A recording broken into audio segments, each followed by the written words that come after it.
Uh, Welcome to everyone to this call. It's great in terms of the uptake to this sort of webinar.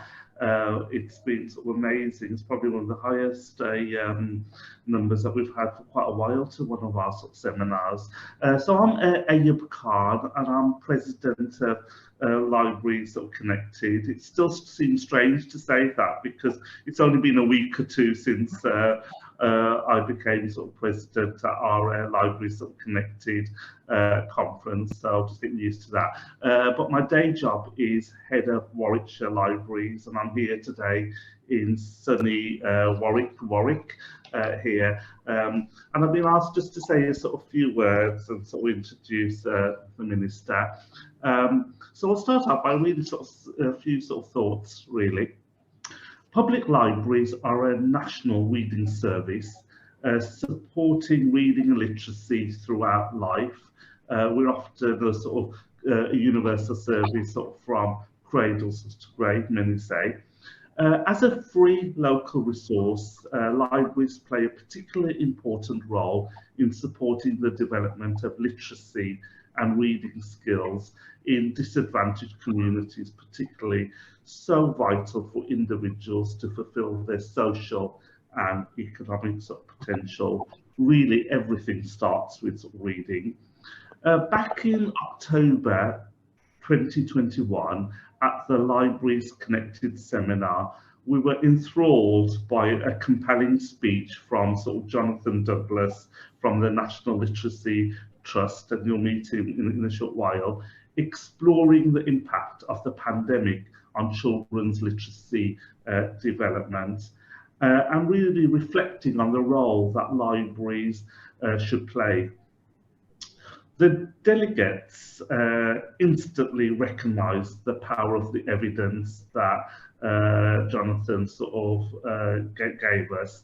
And thanks to the Arts Council England, we were able to commission the National Literacy Trust to conduct this evidence review and write a most amazing sort of report and accompanying assets which can be used by library services with their local authorities, the director of sort of education sort of services sort of across that wellbeing sort of services there. And that was really important because at our seminar, all of us had local anecdotal evidence, but we really hadn't really had that sort of research base. It was great that was able to be put together. So we are delighted to be working with the National Literacy Trust and grateful to the Arts Council for their support in this project. But the importance of this work is such that both Robin Walker, Minister for the State at the Department of Education, and Lord Parkinson, that you'll hear in a short while, the Parliamentary Under Secretary of State for Digital, Culture, Media and Sport, shortened for Minister of Arts, or as we said at the seminar last week, Minister for Libraries, have both contributed a forward to the report, and Lord Parkinson is with us sort of today to sort of start off our sort of session. We are also making sure there's plenty of time for discussions. So please put any questions, thoughts or observations as we sort of go through the sort of speakers this morning in the chat box, and we'll pick those up later. Please keep your mics muted during the sort of speakers, but feel free to unmute them and ask your sort of question. And if you could put just a Q against the sort of question in the chat box, that would be really helpful for us to sort of distinguish them out later. We will record today's session, so if you don't want to be on sort of camera, that's absolutely fine. Just sort of put your sort of camera sort of off. And it really gives me a sort of great sort of pleasure to invite sort of Lord Parkinson, Minister for the Arts, to give us some opening thoughts around the topic we're going to discuss. So welcome, Lord Parkinson. Thanks very much, Ayub. Nice to see you again, and good morning, everyone. Yes, I'm Stephen Parkinson. I'm the Minister for Arts, which I'm very pleased to say also includes responsibility for something I'm very passionate about, which is public libraries. I can't stay with you for the whole seminar this morning, but I was very keen to join and just say a few words at the beginning because of the importance I place on public libraries, and particularly the work that they do in building children's reading opportunities and skills. I'm very proud to be the Minister with responsibility for championing libraries across government and championing their importance and value. Public libraries are an invaluable resource for their wide social and cultural and economic benefits, but particularly for the core role in providing free access to books and other reading material and promoting a joy of reading. Literacy is a valuable and important thing, the key to future success in so many paths in life, and also, just as importantly, the key to enjoyment, inspiration, and imagination. We know that people who lack vital literacy skills are held back at every stage of their life, so it's vital that we provide and equip children, particularly those from disadvantaged backgrounds who might not otherwise have the opportunity to have a solid foundation in literacy. Public libraries are ideally placed to work in partnerships with schools to deliver this. Every day throughout England, libraries support early years development, giving children a fun and welcoming introduction to language skills. They complement the critical literacy work that's done in the classroom by providing children with free, universal access to the rich world of opportunity which can be unlocked by reading for pleasure. So from comics to classics, reference books to bestsellers, public libraries empower independent reading and learning unconstrained by cost. And libraries are a resource that are already well used by children. 42% of physical book loans in 2019 to 20 were children's books. And with a strong network of around 2,900 libraries across England, and the free and universal access that they offer, they can reach out especially to children from the most disadvantaged backgrounds and people who don't readily have books available at home to boost their access and help make sure that they realise their full potential. And of course, library staff have a deep expertise in helping and guiding children to choose reading matter, know whether that's fiction or non-fiction, material that will excite and enthuse them to read and learn more. So I'm keen to see work with schools and with teachers strengthen and grow. As plans are put in place nationally and locally to support our recovery from the pandemic, this report clearly demonstrates why libraries need to be integral to them. So that's why I was very keen to support it and to join you briefly this morning. Thank you for having me. I hope you have a very positive and productive webinar. Right, thank you, Lord Parkinson. It was sort of great how you sort of described sort of books and libraries for enjoyment, inspiration, and excitement. All of us sort of know that all those sort of people that will be coming into our library today will have those sort of ingredients sort of across there. So thank you so much there. Really, if we can perhaps go on to, thank you for taking the time there. Our next speaker is sort of Jonathan sort of Douglas, sort of Chief Executive of National Literacy Trust and a very familiar in libraries sort of field. So welcome sort of Jonathan, and I think you're going to be showing a presentation, so over to you. Hi, can you give me a wave, Ive, if you can see the slides? Yay, yeah, fantastic. I feel I've arrived, that's great. Good morning, everybody. It's wonderful to see so many friendly faces on the screen, and also so many people who in the past few months have been part of this conversation. I think what we're doing today is really beginning to position in a very significant way libraries against the literacy challenge, both in support of levelling up and also in the post-pandemic recovery scenario. And the conversations the past few months between Libraries Connected, the National Literacy Trust, the DCMS, the DFE have been very powerful with the support of the Arts Council in beginning to lay a foundation for that work. And one of the big things that's happened in the past few months has been the announcement on the 2nd of February of the government's Levelling Up white paper. And extraordinarily and fantastically, literacy is placed at the heart of this. So what we've seen since the conversation started at the Libraries Connected conference is actually a greater intensity. The white paper recognises that literacy, as the Minister has just said, is key not just for futures of young people, but actually also the equality of society. If we are to succeed and address the levelling up challenges, literacy has to sit at the heart of it. Therefore, the White Paper named a target, a very challenging target, that actually by 2030, 90% of children leaving primary school should be reading at the expected level and should also have numeracy at the expected level. The truth is that across every society, literacy is a demarker in terms of inequality, whether it's in international development issues, whether it's actually in inequality issues in more developed countries. In this country, our challenge is around socioeconomic inequality fundamentally, and that is the theme of levelling up. And that is the identifier of literacy. Literacy in this country is determined frequently by socioeconomic background, and therefore actually the challenge we have in terms of supporting literacy, working through and with libraries, is fundamentally around that challenge. There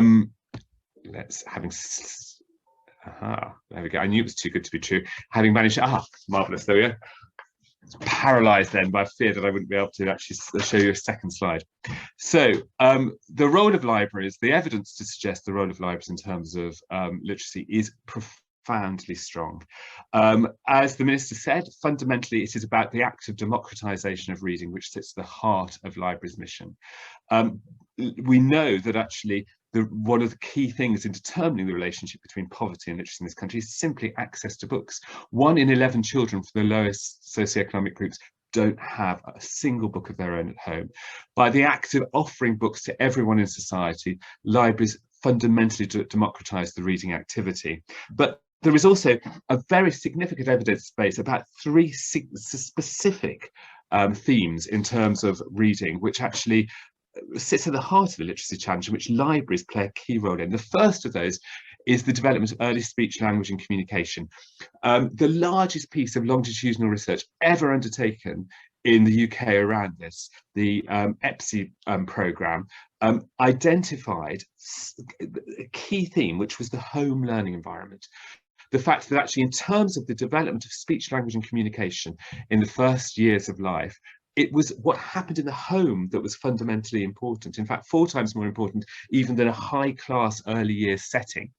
And one of the key components identified by that study in terms of the home learning environment was being taken to the library, children being taken to the library by their parents. And it wasn't simply the access to books, although that was significant. It was fundamentally there's rhyme times, there's wonderful explosions of speech, language, communication and early literacy which occur in libraries. It was also the structure of the journey to the library for parents.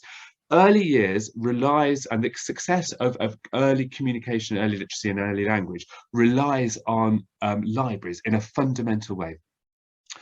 A second evidence base, which is perhaps under-recognised, is actually work which was undertaken by the Learning and Skills Commission a few years ago, which actually identified libraries as the most important agent in the re-engagement of adults who had low levels of literacy with learning. Those early steps, the reintroduction to the learning community happened most significantly through public libraries. And then the third theme, which is so strongly evidence-based, is the theme around the reading for pleasure. Now, reading for pleasure is something which libraries talk about frequently, but it is a fundamental component of literacy. It's a fundamental component of literacy, first of all, because actually the practice of skills through reading for pleasure actually increases skill levels, but also, as we'll go on to explore in a moment, the intrinsic experience of reading for pleasure bestows benefits on an individual in terms of their life chances in a really important way. And we know that libraries, because the 2 components of reading for pleasure are volition and access, libraries have got a key role to play in terms of developing that. So those 3 themes: early years speech, language and communication, adult literacy, and young, particularly children's reading for pleasure, well evidenced, and libraries have got a key role to play there. So it's not surprising when you look at the correlation between library use and literacy that that relationship is incredibly high. So on this grid, you can see actually the relationship between kids using public libraries and reading below expected level is really, really significant. That actually 36.7% of children reading below expected levels are library users. So it's much more likely that you're not going to be a library user if you're reading under expected levels. However, that relationship is completely inverted in terms of kids reading above expected level. So actually, if we're trying to actually increase the reading skills of children, hitting that target that the government announced in terms of the Levelling Up White Paper, the relationship between public library usage and that target is really, really significant. Libraries have got a key role to play. And just unpicking for a moment what that literacy challenge is that the government is announcing that is addressing in the Levelling Up White Paper, the data is again very clear about what the nature of this challenge is. First of all, the challenge is widespread. The most significant and recent study of literacy across society was the PIAC study undertaken by the OECD. And in that study, published 6 years ago, it's being repeated again in the next 12 months. It'll be fascinating to see how things have changed.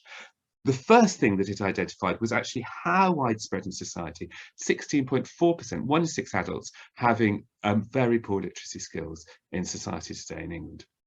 But then the second thing it identified was that actually in every country in the OECD, with the exception of England, the pattern was this, that actually the group of young people nearest the education system, 16 to 24-year-olds, in every OECD country had the highest levels of skills. Those skills remained high during the rest of their 20s, but then began to tail off in their mid-40s. And by that time, that group was reaching retirement age. They had the lowest levels of skills in society. That's common in every OECD country, apart from in England.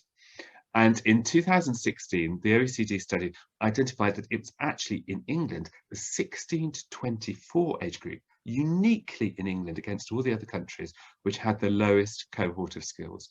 So that shows us two things. First of all, that actually low levels of literacy are prevalent in society. And secondly, they are here to stay because we're actually seeing the youngest group in society who are going to be, the cohort who are key to the workforce for the next 3 generations having the lowest levels of skills. So it's a very present and real issue. And it will be fascinating, as I say, to see what the next PIAC study reveals. So they're prevalent particularly amongst young people, but they are prevalent most significantly in disadvantaged communities. Poverty leads low levels of literacy. If you haven't got resources at home, then actually you're least likely in those early years to develop literacy skills. And so you can begin to see that pattern emerging even by the time a child is 5. The group with the lowest levels of skills, the groups from the most disadvantaged communities are already 11 months behind in terms of those early literacy and language skills. The die is cast before children start school. The role of libraries and their interface with children in those early years is absolutely vital. So it's prevalent within society, it's prevalent amongst young people, it's strongly associated with poverty, and it's strongly intergenerational. And as a result of the relationship, particularly with poverty, the relationship between literacy and life chances is really, really significant. A lot of work has been done on the cohort studies, those extraordinary studies which actually look at what happens to people during their lives to determine what leads poverty, what leads disadvantage. And those cohort studies have significantly pointed to literacy as being the key theme, again, as the Minister said, the key theme in determining lifelong outcomes. Lifelong economic outcomes, low levels of literacy lead low earnings. You think about how many jobs people without a good GCSE in English are excluded from. They strongly determine economic futures. They strongly determine also social and cultural activity. They strongly determine political activity. The group least likely to vote in the last 3 elections has been the group with the lowest levels of literacy. If you can't read a newspaper, if you can't read parliamentary lobbying material, campaigning activities, you're not going to engage. You're not going to engage also with your finances. You're not also going to be able to make decisions around health access and health services which will benefit you. The cumulative impact of those disadvantages are significant. In terms of life expectancy, the ward with the highest vulnerability around literacy is Stockton Town Centre. The ward with the lowest literacy vulnerability, with the highest levels of literacy, is North Oxfordshire. Drive up the Banbury Road, beautiful, you know, Norham Gardens, wonderful buildings on either side. Isn't it glorious? Well, yeah, it is glorious. It's got the highest levels of literacy in the country. The life expectancy for males, gap between those two communities, is 27 years. So what we're talking about is literacy being a fundamental fault line in inequality within society. And this fault line isn't simply around functional literacy, it's around the way in which literacy is used. The OECD, the international research community in the developing countries and developed countries, were the first people to really highlight the fact that reading for pleasure, the enjoyment of reading, was really, really significant in terms of educational outcomes. And their studies in the early 2000s were powerful and very significant for libraries, because what they said was that actually when you looked at the outcomes of education, whether a young person was reading for pleasure at the age of 15 was a more powerful determinant of those outcomes than actually the socioeconomic background of their parents, the educational level of the mother. Now that is incredibly powerful, because that actually means that if you are born into poverty, you can buck the intergenerational trend if by the age you are reading for pleasure. And that then was backed up by cohort studies in the United Kingdom.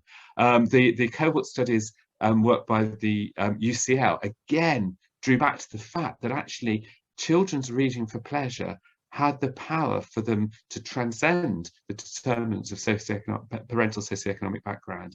This is really, really important, because what this means is that if you're looking at social justice, if you're looking at levelling up, if you're looking ultimately at social mobility, reading for pleasure can power young people through those challenges.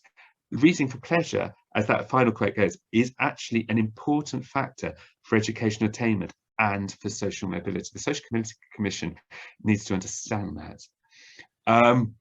But of course, the downside of that is that those young people least likely to read for pleasure, least likely to have books in the home, least likely to be affirmed in terms of their reading choices, and also have access to those reading choices. Those children are the children who would benefit most, are the poorest children.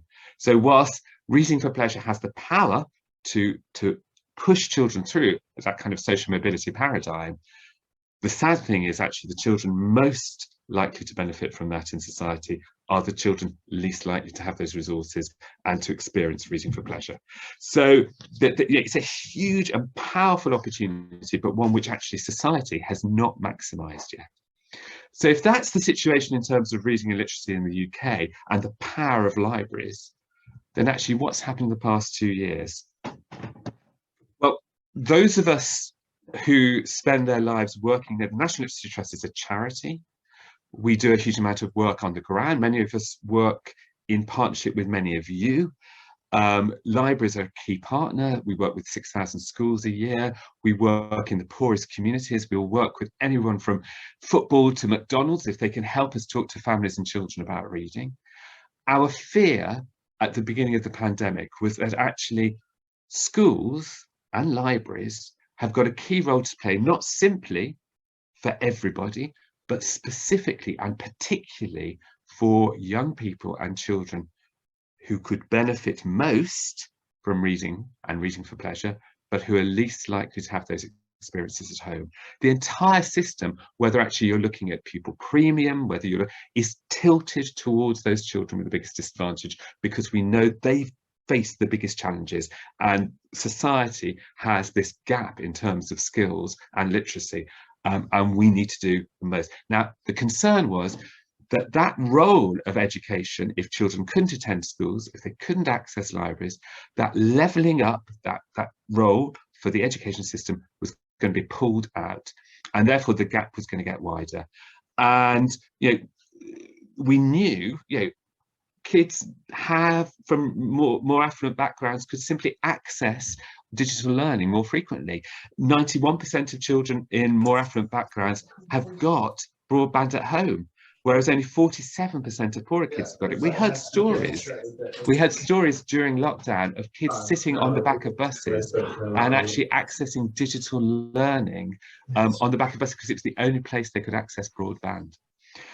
So we knew that actually that not simply in terms of parental skills, 40% of kids, of parents from low socioeconomic backgrounds don't have good skills themselves. How are they going to support their parents? We're going to support their kids. We knew that those kids couldn't access digital learning. They knew they didn't have books at home. Our concern was the gap was going to get wider, and it did get wider. The first estimates were that actually a decade of closing the gap between the most affluent and the poorest kids, a decade of work on closing that gap had been undone. And every single piece of research since has identified that the gap has been widened. And we're only now beginning to understand exactly how that's happened and where it's happened most significantly.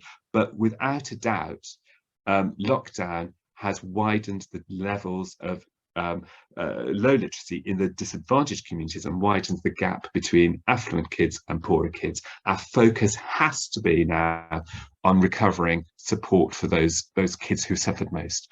What we've also discovered now is that actually it wasn't simply the interruption of schools that caused that problem. It was the closure of libraries. It was the closure of access to cultural resources. And we can see that because actually one of the most powerful bodies of evidence now that's coming through is about the impact of lockdown on the literacy and language of babies and toddlers. Oxford Brookes University works to develop and we work with them on this, a research body on looking at baby development around language. Extraordinarily powerful. Remember, what happens in the first 2 years will determine lifelong literacy outcomes for many children. What we discovered is that actually those disadvantaged children, in the babies and toddlers, their language development significantly suffered. And why was that? Well, the research suggests the reason for that was because they couldn't access libraries. Those things which I described earlier, the rhyme times, the books, the journeys, the structure around libraries visits, so powerful, was removed. So what we've seen is that actually those children in the first 2 years and the children before they start school have had disproportionately suffered in terms of the impact and we can see that now with schools saying that actually 76% of schools are having to offer more support for children when they arrive on the first day of school because their language and their development has suffered. That's children who were 3 and 4 during lockdown. Children who were between birth and 2 suffered even more. So the challenge that we have in terms of a more equal society, of levelling up, of giving more young people the opportunities they deserve, of giving those communities, the poorest communities, 40% of adults have low levels of literacy. Those communities, the future of those communities, has been made more challenging by the pandemic. And that challenge is a long-term challenge. But having said that, and this is why today is so significant, this is why the coalition of the National Literacy Trust, working with Libraries Connected, with the support of DCMS, DFE, and the Arts Council England is so significant, because libraries have got the key to that challenge. Libraries have got the ability to democratise reading, to offer the choice which is key to the development of voluntary reading skills, which is what Reading for Pleasure is. Reading for Pleasure is fundamentally about the intrinsic desire to read, which is a voluntary reading activity. Libraries give children free access to the choice and to self-determining their reading activity, the key thing to creating reading for pleasure. And fundamentally, they do that without the socio-economic gradient. They give free access to all children, including the poorest who don't have books at home. They can support and do support children's early language development. Those children who have suffered most during the pandemic, who are now 2 and 3, libraries, because they're uniquely positioned through rhyme times, through their early language support, through their collections of books, and through the skills of library staff, uniquely positioned to support those children who have suffered most. And libraries are uniquely positioned also to instill that reading for pleasure ability, which will relight the fire of learning for children who've been disengaged in the past 2 years. So libraries are so central. Today marks, as I hope and I believe, a ramping up of the role of libraries in terms of literacy in this country. And a ramping up of the ability to libraries to address the very immediate challenge of a cohort, a generation of children who have suffered significantly during lockdown. And what we're saying today, what the advocacy materials, the report, the literature review, the PowerPoint presentation, which will be available for every library service to download and customize based on what I'm talking through now, the literacy calling card that we've developed. What at the heart of all those materials are the fact that libraries can do 4 things in an incredibly powerful way to address this challenge. They can target the poorest without having any financial penalty. They can offer a service which is holistic, which isn't simply about teaching, but is about the holistic engagement of children in the reading activity. They can offer a service which is sustained, which is looking at children who aren't in school yet, who aren't even subject to the 2-year-old offer, but actually are at the very beginning of their language and literacy development, and acknowledge the fact that those children will be actually library users for the rest of their lives. They've got the key to actually sustained engagement with reader development, which no other service in the nation has, and they are fundamentally local. And this is vitally important because street by street, road by road, tower block by tower block, the situation in this country is unique to that micro community. The issue around literacy is a radically local challenge. Speak to any teacher, many people on this call will know it from their own work, their own professional lives, that actually the challenges around literacy and learning relate to radically local social and economic and educational challenges. Libraries know that, libraries can unlock that. So today is an incredibly exciting day. It's fantastic to have the Minister with us. Today is bringing together support from the DCMS and the DFE, which is, if not unique, at least a very rare moment in terms of the positioning of libraries. What we fundamentally believe is that libraries can be powerful advocates for literacy, and that actually, therefore, literacy and education needs to be powerful advocates for libraries. That's why the DFE, that's why Robin Walker is lending his power, as well as Lord Parkinson, to this publication today. But obviously, ultimately, it is the child who will benefit. It is the communities which are facing the highest levels of disadvantage. It's the young person who, Ted Hughes characterised as the most misfitting child, who actually will benefit from this partnership between education and libraries to unlock literacy. So the challenge is this: every community has to make this real. Every teacher, every librarian has to own this and see the worth in each other's work with a focus on the child's outcomes. And if we can do that, if today can unlock some of those partnerships, then the benefits for children and society will be significant. Thank you. Oh, thank you so much, Jonathan. That was amazing as ever. Thank you for that. I'm just going to share my screen. Hold of that. It starts at the wrong one, but there we go. So yeah, thanks again, Jonathan. Really appreciate that, and it's been a really wonderful partnership to work with the National Literacy Trust on this project. I'm Sarah Mears. I'm the Programme Manager for Libraries Connected, and it's my pleasure really to just introduce you to the resources that Jonathan actually has been role modelling for us so wonderfully. Really excited to have worked on this, as I said, with the National Literacy Trust, and really grateful as well to Arts Council England for being willing to fund this piece of work for us. So what you'll be seeing when you get the resources, and we'll have links to them from both the NLT website, the Libraries Connected website. We'll also circulate the links via the Libraries Connected Basecamp groups and via ASCL, the Association of Senior Children's Education Librarians. So we'll make sure that everyone possible has the link to these resources, because I think it's really important that everyone is able to use them.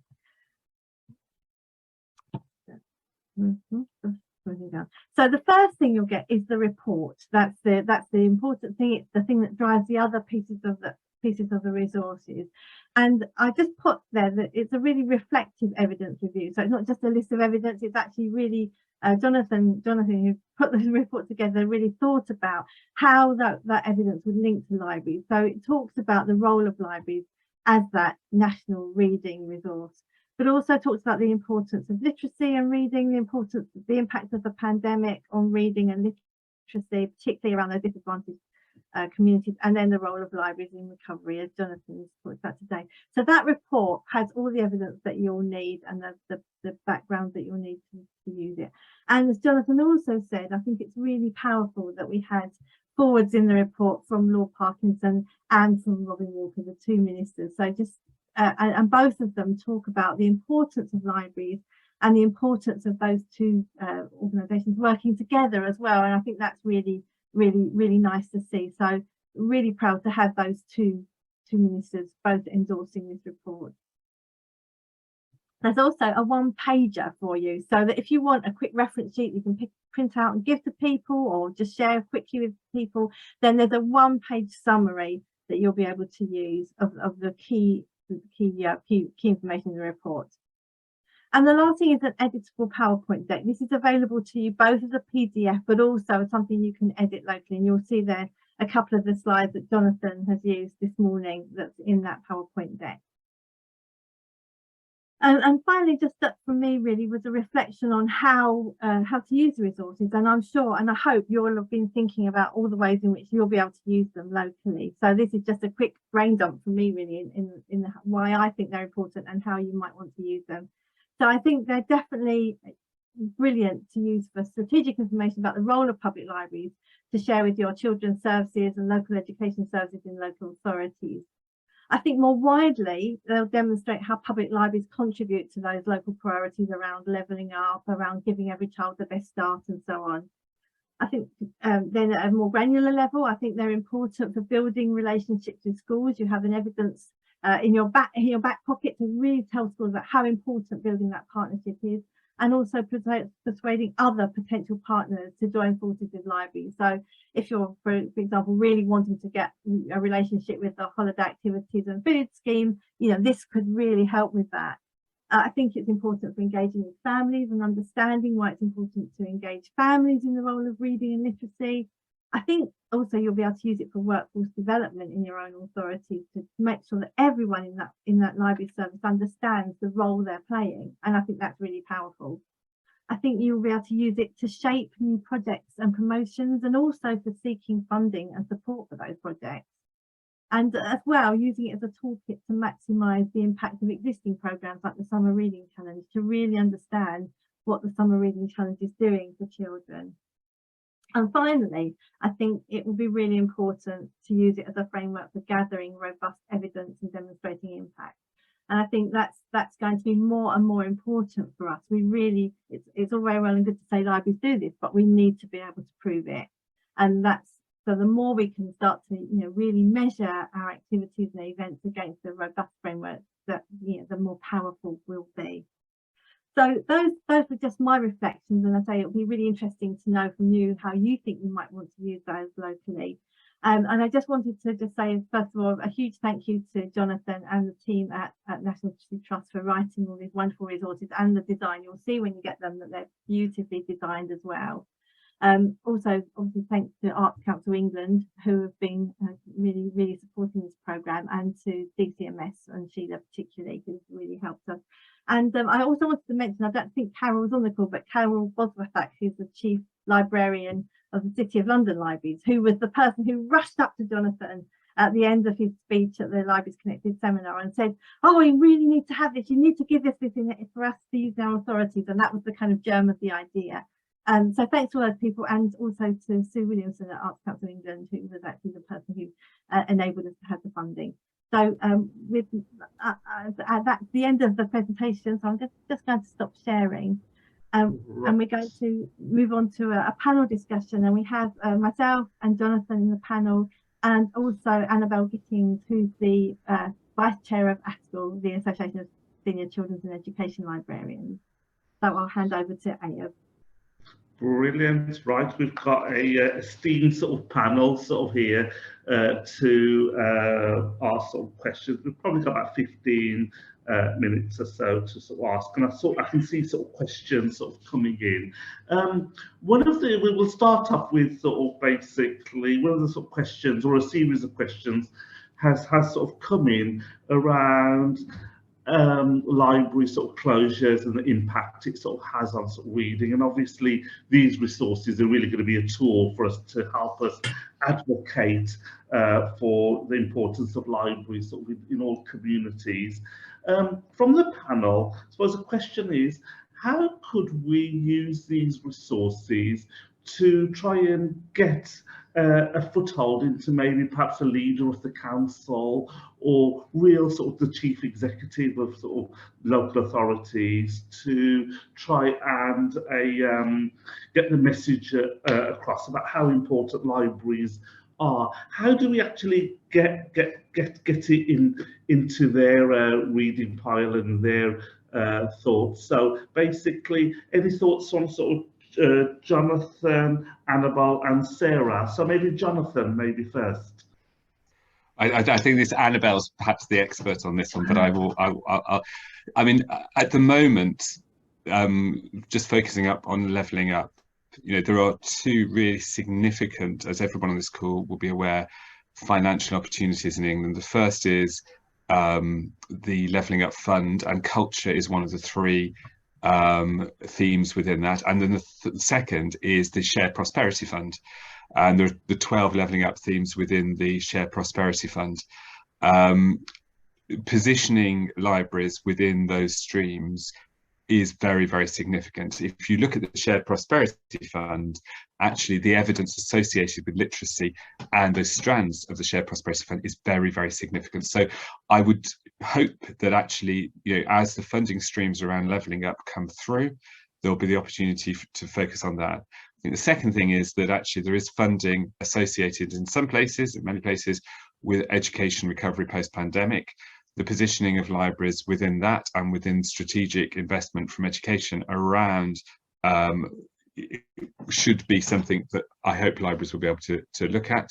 And the third thing is public health funding. The early years outcomes are of very, very, very strong interest to public health bodies. You know, public health, the old Public Health England, you know, one of its key priorities was early language development linked to other developmental targets as a predictor of lifelong health outcomes. Libraries' role, you know, book start, all sorts of activities in terms of early years, which you know, very, very. And then the final area is the education investment areas, which the government has announced, the priority investment areas, which are, I'm going to get the numbers wrong, but they are, I think there's 55 of them, I'm probably wrong, but areas of significantly low levels of education attainment, where resources, the government uses the phrase, are being tilted into those areas for approaches to support education and inequality. So associated with levelling up and post-pandemic, there are a number of what the government refers to as place-based investment initiatives, which libraries should be positioning themselves against, and hopefully this will support that positioning. Brilliant. Okay, thank you for that. And Annabelle, sort of, how do we actually get the doors open in chief executives and leaders' offices? Any thoughts from you? Yeah, hello everybody.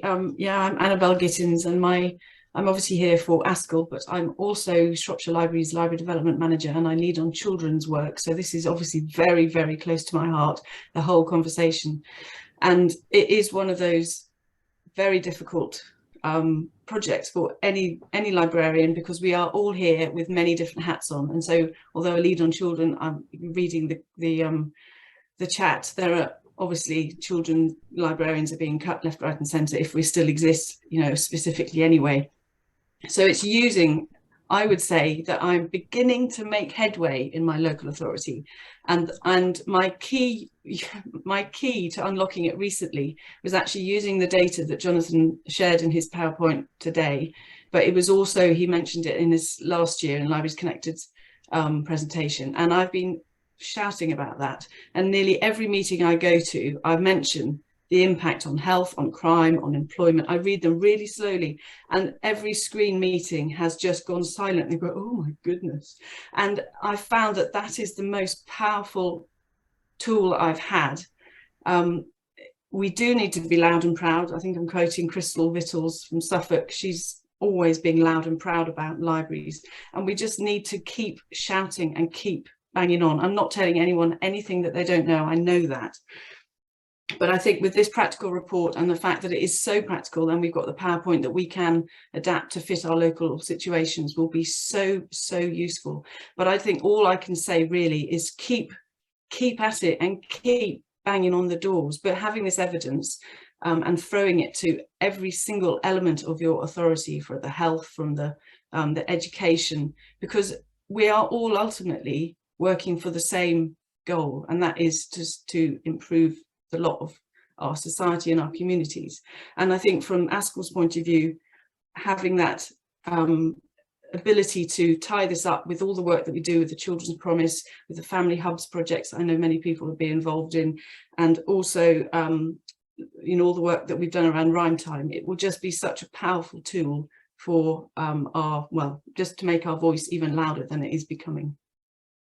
Okay, so thank you for that. I think we might just go to some questions next, because there's a whole sort of range of sort of questions. I'm conscious that we've got sort of 10 minutes to get through as many of them as sort of possible, and maybe we'll draw you in, say here in a little while. But there's just a comment that all of you do try and get onto the comments then. Peter Gow from Nottinghamshire has just put some comments up about Lord Parkinson at this year's conference a week or two ago, basically put the call out and said, really, I need impact and evidence from you to advocate with the Treasury, and here's the report. So we'll have to send him and remind him of those sort of words that basically said there. So actually, let's go to questions. Mark McCree, do you want to unmute your mic and just sort of ask your question? It's great if people ask their own questions.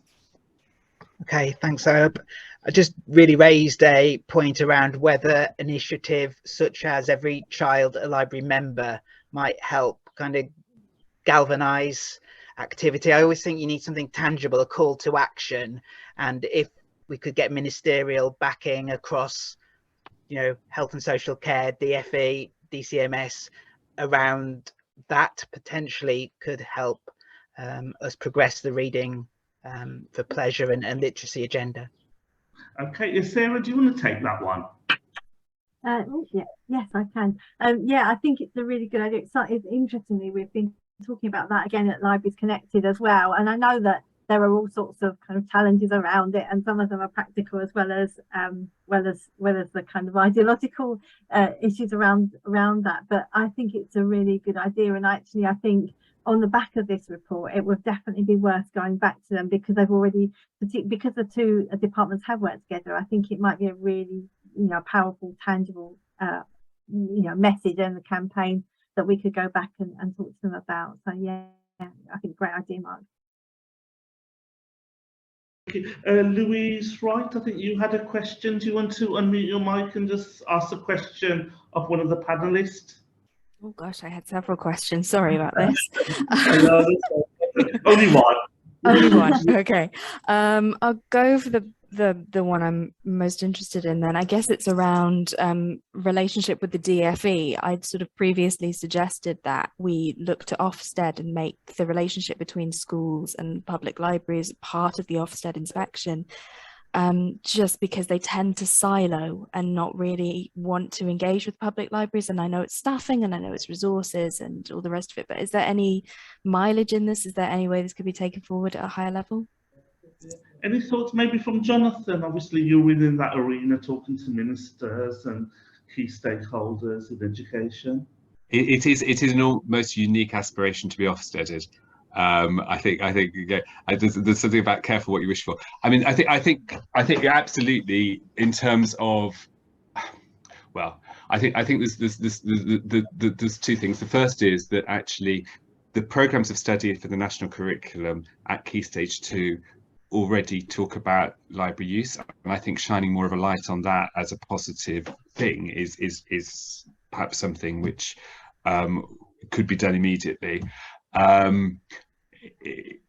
If there is it would be very interesting to talk about whether there's a consensus about that, because obviously if you wished to be part of that, then actually the quality of the provision would have to be managed in a particular way. So it may be possible to build the children's pledge in as a guarantee or something like that. But yeah, it's an idea worth exploring. But as I say, not many people run to Ofsted. Most people run away. Yeah, right. Actually, there's another question in the chat, and it's. I think Annabelle's got a point, which I suppose is more opposite than mine. See your hand up. So what, wave? Oh no, I just was going to pick up that point about the Ofsted, and with in the West Midland region for the ASCL meeting, we had a really good discussion with Coventry School Library Service, and they were talking about the fact that many of their schools are having deep dive into literacy and reading for pleasure. And so it was the offshoot from the School Library Service having to pick that up, and then obviously feeding that into the Public Library Service too.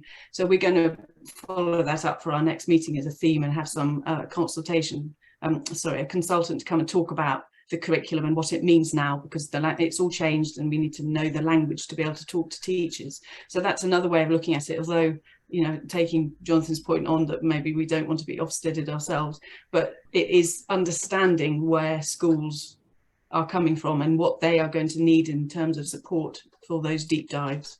So that's just a... Great, Annabelle, and also I think you picked on. Glad you mentioned school library services, because there's a few sort of comments in the chat about the importance of school libraries and for sort of reading, sort of for pleasure, and how that might sort of stay there. What about Joanne Powell? Joanne, you had a question. Hello. Yes, I was saying about that. I've literally just come from teaching for the last 15 years and just joined the library service. So the pressure in schools to have their SATs results takes over everything. So is there going to be anything in place that's going to support schools to not have that SATs pressure if we're trying to promote reading for pleasure? Who's your question directed at? Which one? Whoever's really best to answer, I suppose. It's just, I suppose the question is, will schools have a reduction in pressure from the SATs in order to accommodate reading for pleasure? To whoever can answer that question. Any volunteers from the panel? I mean, you're absolutely spot on that actually the pressures within schools at the moment and the sudden return to a high stakes accountability system after the pandemic scenario is putting more pressure on schools than ever before. I'd say that, yeah, and unfortunately, it's not within the gift of any of us to absolve schools of that. You know, two of us work for charities, one of us work for a local authority. Yeah, but I do think two things have changed during the pandemic. The first is that the profile of schools as local leaders, primary schools and secondary schools as local leaders and community leaders, is more appreciated than ever before. I think schools took on a role which was about ensuring children were fed. You know, they always deliver against every level in the Maslow hierarchy. The recognition that schools were delivering and leading against that lowest level now is universal. And I think that has changed the way in which people, and including policymakers to some extent, think about schools. I think the second thing is that the disruption which children experienced wasn't simply educational, it was social and cultural as well, and that actually, you know, the conversation about post-pandemic education recovery now is recognizing that children's learning is not simply a product of pedagogy, but of social, emotional and cultural development as well.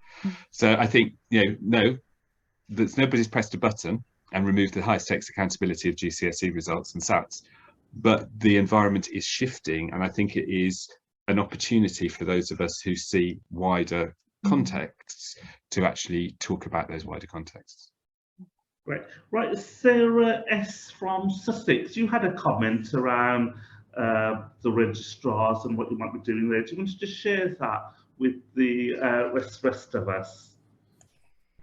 Yeah, if that's helpful. It was really just to say that when somebody was mentioning about starting from very young and all that importance of early years, one of the things that happened when I registered my daughter's birth in West Sussex is that there and then we were offered a library card.